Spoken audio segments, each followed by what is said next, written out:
Chapter 7. Front, back, left, right. To cover the 4 cardinal directions, a minimum of 4 people were needed. Jiwoo, Juhee, Mr. Song, and Mr. Kim. If even one more person left amongst the remaining 4, a gap would open up in their coverage. Mr. Sung, what's happening? Please explain. Mr. Kim asked while wiping away the sweat on his forehead. We just have to wait like this until all of the blue flames disappear. Jiwoo revealed all that he had surmised. Mr. Kim listened with attention and nodded along. Finishing his explanation, Jiwoo added, "We can all survive this. The rules of this room always opened a path to survival for those that followed it. The last rule should be no different. As long as they believed in each other, everyone could leave without being hurt." This was Jinwa's conclusion. Mr. Kim's thoughts were different. He asked after hesitating, "Mr. Sung, you might be correct on all this, but isn't there a possibility that the door might just close once the timer ends?" Jiwoo could not answer him. Although his theory was gathered from the multiple trials and the evidence observed so far, it was not 100% guaranteed that he was correct. And Mr. Kim needed an assurance. To him, the certainty of his own survival outweighed the uncertain survival of the entire group. "I'm sorry. I don't think I can do this. Juicy. I'm sorry." And with that, Mr. Kim stepped off of the altar. Ignoring Jinwa's voice, he ran towards the door. After taking one last look at the people he left behind, Mr. Kim went through the door and did not come back. Jiwoo clenched and grinded his teeth. Fuck. He had saved their lives. Instead of repaying his actions with kindness and gratitude, they betrayed him. As expected, a hole appeared in their coverage of the statues. Grinned. Sleeyed. The statues inched closer and closer towards the group. After looking at their surroundings, Mr. Song spoke to Jiwoo and Juhee. "You guys should go." It was a voice filled with resignation. Jiwoo turned his head and looked at the man. Juicy. Mr. Kim was right. Who is it that brought you all here? It's only right that I remain behind. But if anyone should live, it's you youngins with your many years of life remaining. Mr. Song smiled. They were words meant to comfort the 2 that would have to leave him behind. Jiwoo nodded in defeat. His heart was heavy, but they were not in a situation where they could argue on who should stay and who should go. "Ms. Juhee, could you please take Jiwoo?" "Okay." But suddenly, Juhee, who was approaching the 2 men, collapsed onto the ground. Struggling to get up, tears filled her eyes. I can't move my legs." Jiwoo and Mr. Song's expressions darkened. She was not in a good state. Her lips had turned blue, and her entire body was spasming lightly. It was the side effect of overusing one's mana to near emptiness, made worse in her exhausted state. "Only because she tried to heal my leg." Jiwoo struggled to speak as the guilt weighed heavily upon his heart. But this was not a time to waste away like this. Grinned. Sleeyed.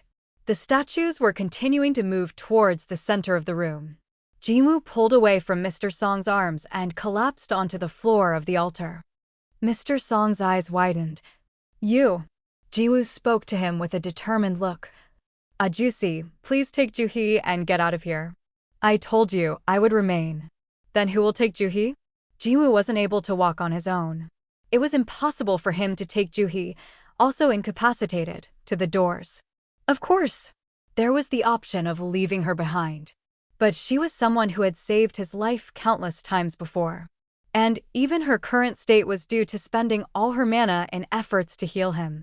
He hated the thought of carrying the guilt of leaving such a person behind for the rest of his life. "There's no time. Please go." Mr. Song picked up Juhee with a heavy expression. Juhee cried and shook her head in defiance. "No, we can't. Jiwoo, you can leave, I'll stay behind. I promised to buy you dinner, right?" Jiwoo took out the earring magic core from his pocket and placed it in Juhee's hand. "Go ahead first and eat with this. I'll come collect the change later." Juhee flared at his smile. "How could you even joke in a time like this?" Jiwoo nodded toward Mr. Song, who struck the back of Juhee's neck, knocking her out. Mr. Song carried her over his right shoulder. "I'm sorry. It's my decision, after all." Mr. Song bowed his head toward Jiwoo and stepped down from the altar with Juhee. The statues were quickly nearing the altar. Sitting down, Jiwoo took in a deep breath. Noticing the sword that Mr. Kim had left behind, he reached out and grabbed it. Now that it's like this, I'm going to take at least one of you with me. Turning around, he saw Mr. Song and Juhee safely make it through the open doors. Thank God. I'm the only one that'll die now. It was not a sentiment born of some noble self-sacrifice. Just a matter of simple calculation. Even if he got out somehow, he would have to live the rest of his life as a cripple. Forget being a hunter, it wouldn't be possible for him to even live a normal life. With no special talents or learned skills, he did not see a happy life ahead of him. Then there's mother's hospital bills and Jina's education expenses. Since there was no way he'd be able to support them with this injury, he thought to at least provide for them through his death. Let's see, the compensation for death during a raid was 300 million won to the surviving family? Or was it 400 million? Compared to the worthless life of an ear-anchor, it was a rather generous compensation. Griand. Sliuyid. Stop. They were here. The first statue to arrive took a step towards the altar. Jiwoo looked towards him and raised his sword. Come. But the first attack came from behind. Stab. The spear that pierced his back now protruded out of his chest. Cough. Jiwoo threw up a large amount of blood. The pain assaulted his senses like hail. If the place you were stabbed in was just a bit higher, it would have pierced your heart. Juhee's words from earlier flashed across his mind. Wuwaak. The statue raised its spear and with it, Jiwoo. Still skewered to the weapon, Jiwoo found himself suspended in air. As he flailed his legs in pain, the statue slammed him towards the ground. Bang! Crack, crack, crack. He heard the sound of bones breaking throughout his entire body. There was nowhere he did not feel pain. One by one, the statues gathered around the convulsing Jiwoo, who glared up at them. I don't want to die like this. As death crept closer and closer, tears formed in his eyes. His family appeared in his mind. Juhee, who worried for him until the last minute, also appeared in his mind. I don't want to die. To end his life at a young age of 24. Step. A statue wielding a sword walked towards him with an expressionless face. Even as his entire body shook, Jiwoo did not look away from its gaze. Finally, the statue's raised sword fell down towards him. Just one more, if I had just one more chance. Jinwoo's eyes widened at the falling sword. It was in that moment. Tick tick tick tick tick tick tick tick tick. As if someone had pressed the pause button on a video, the falling sword stopped before his eyes. No, not stopped. Slowed to a crawl, almost as if it was stopped.